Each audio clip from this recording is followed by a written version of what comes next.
What's up, everybody? It's the Pirate Stacker coming at you Tuesday, Taco Tuesday. I did have tacos today, throwing that out there. Hope you did too. Made my whole day better. Today we're talking about old silver coins. Some do's and don'ts from the old pirate.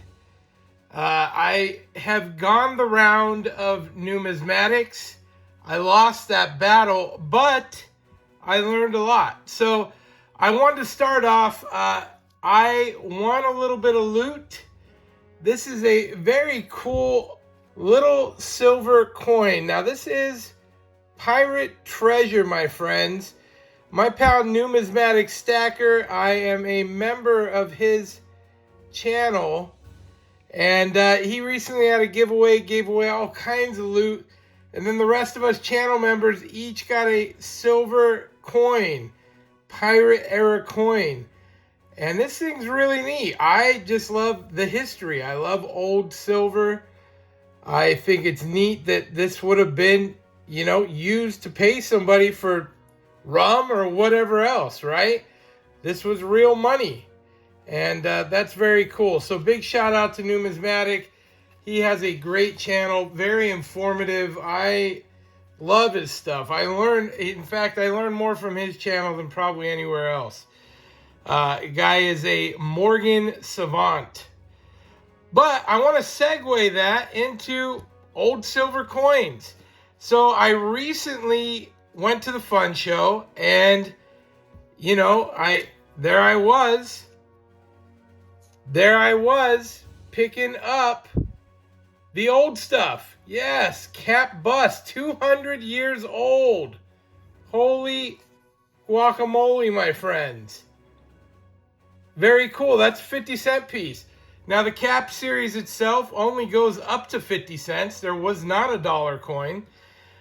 So there is a half dime, a dime, a quarter, and a half dollar. Very cool. Let me get on to some more. Now, what was cool about these for me, they have a little bit of toning, and you can't quite see it that well. Now, this one you can. The blue looks fake. This is an actual cap bust dime, 1835. And I love that old eagle that's on those. I'm getting this set again, and you may remember some time ago, I got heavy into these old coins. I started buying fancy ones. I graded some, and I had a really nice set. And then what happened? Well, I had to sell everything, and I took a bath. I lost money. So my first do is buy these. If you can find them in good condition and you like them and you think you're getting a reasonable price, buy them. They're cool. They're fantastic. You're going to see less and less of these out and about. It's just the way it is. They're old. But don't overpay. Don't pay too much. You don't have to have a slab coin for it to be cool. That's just the truth of the matter. And I did start back into the seededs. Again, this was what came out after the cap bust.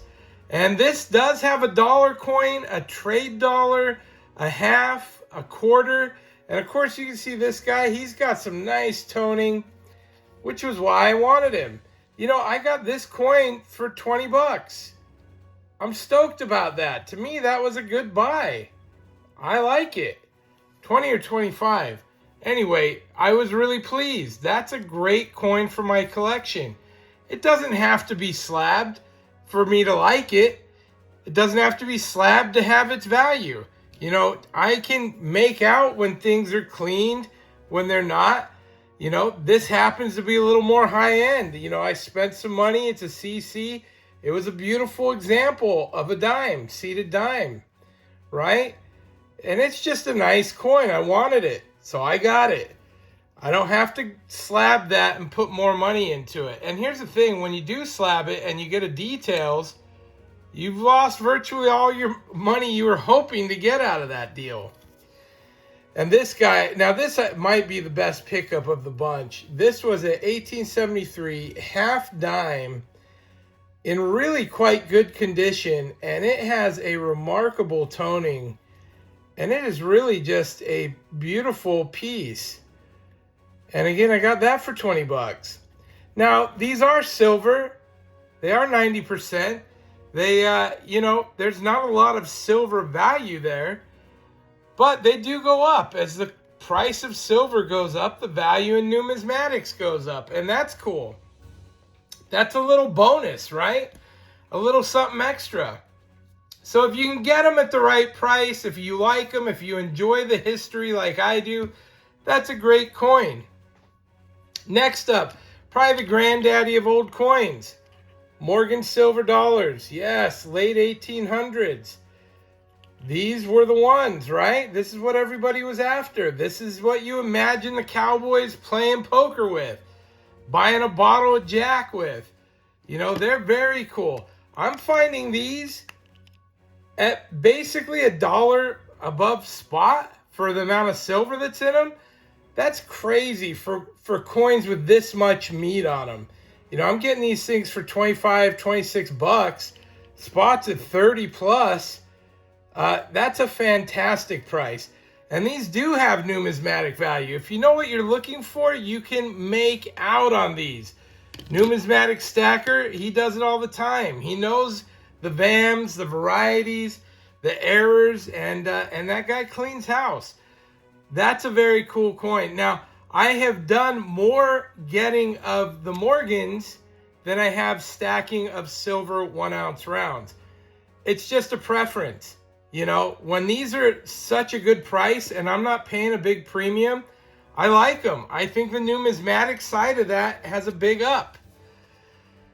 Barbers, end of the 1800s into the 19s. Now, what's crazy about the Barber is this is highly collectible, highly sought after, in good condition. These are coins that were heavily used, but literally you see higher premiums on good Barbers than you do on seateds and cat bus, which is insane because they're not even as old.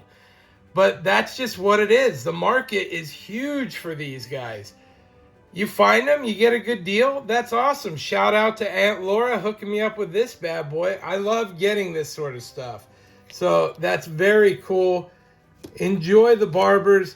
And again, they got the silver in them, which is fantastic. But then too, you get some numismatic value. So that's really great.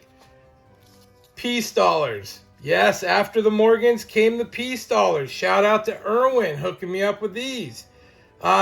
Fantastic coin. Big, weighty, feels good in the hand.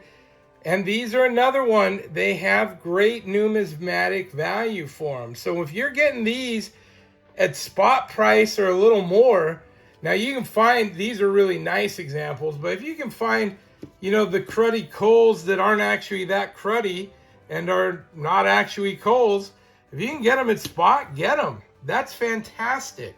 That's a great deal. So that's some of the stuff I really enjoy going after, is this older silver, you know, and I'm looking to finish these sets off, get some more in my stack. Now look, you may remember I was grading Franklin's, Barber halves. I was grading everything under the sun. And, you know, I was having a great time doing it with Annex. It was affordable. I think value-wise, they cannot be beat. And so that's very cool if you enjoy doing that. They make great videos if you're a content creator. Love having the reveal.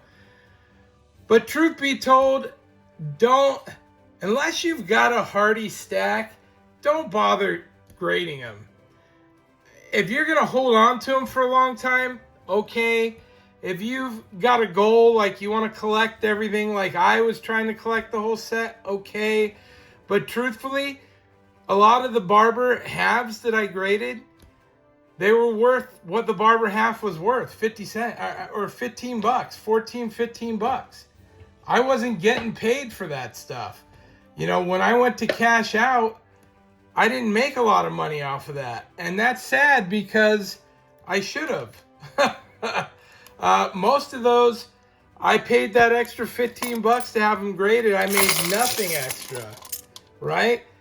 And I love my constitutional silver. It is probably, to me, I think it's the greatest value. I love how it feels in the hand. You know, even Canadian constitutional, that's something too. Well, I don't think it's really something. I don't know if they even have a constitution. But in any case, you know, I love having this stuff. And the value is really in the silver. But I could guarantee you, I could go through this pile and these Barbers and some of these alone, standing Liberty quarters, these things are worth more than just your silver melt. They're worth more than your Washington quarters and your Rosie dimes and stuff like that, right? So if you can get a good deal on this, get it, because it has a big upside. And I think as silvers continue to climb, I think that this upside gets bigger and bigger. So I started this video off as do's and don'ts. I feel like I didn't give you any real do's and don'ts. Do buy raw constitutional. It's a good value. If the price is right, buy it. Get it in. Don't overpay for it. Don't overpay for shiny pieces just because. If you love it and you got the money, do whatever you want. Do stack them. You know, I stack this bulk stuff, right? That is how I stack. I'm stacking cheap Morgans. That's how I stack. Don't turn everything into a collectible. You don't have to grade them. You know, these particular ones, I guarantee you these PCGS holders were 30 bucks. They're into this Benji at least 12 or 15. So you get into that and you're 45 in. Whoever sold this probably didn't get 50 bucks for it. They probably didn't. They probably got 25, right? So it's cool. I love slabs, and I'm going to be sending some stuff to Annex because I like doing it. But you don't need to do it. That's my point, I guess. You don't need to grade everything. Having them in a flip like this, that's completely adequate. And that's going to be a really neat collection that I can pass down someday. Do continue to stack cheapest silver possible. When these cross your path, do pick them up. You know, they're great. If you can get the right price for the old silver, get it. Because it is worth more than your more recent, you know, your pre-64 stuff. Anyway, that's just a little bit of my fun. You know, if you do grade things, if you do buy numismatics for numismatics' sake, you got to sit on it. You can't flip that stuff. It takes a lot of work to flip for a profit. Most people are trying to hold on to it. You know, the Red Book's fantastic, but let me tell you about the Red Book. If you're looking at the Red Book, all right, I just have an old one close by. If you're looking at the Red Book, you're overpaying. That's the truth of the matter. This is retail. This is even high retail, to be honest. In the real world, dealers are dealing with gray sheet, and they're way off of Red Book amongst themselves. To you, very first thing they did at Fun Show, they pull out the Red Book. Well, this coin's probably a fair 10 and blah, blah, blah. And you're just like, really? Is that what it, you know, it's a VG8 in here. So that's the number? I don't think so. And, but that's what happens. So knowledge is everything. This is great for giving details too. On the old Overtons and stuff, when you get into these old cap bust varieties, they do have pictures. These are a great resource for that. And you can pick up the old ones for next to nothing. I can't even sell that for $5. That's it. That's my rant. You know, stay safe, you guys. Thank you again to Numismatic Stacker and the rest of you that reach out, talk to me. I know it's been a crazy weekend with Trump and everything else going on. Hey, just be prepared, you guys. Something can pop off at a moment's notice. I don't want to scare anyone. I want to prepare everyone. I want everybody to be ready for it. That's all. Take care. Thank you for watching. Please like and subscribe. I appreciate all of you guys. And if you're a channel member, we got these bad boys floating around as well. We'll see you guys next time. Pirate out. Arg.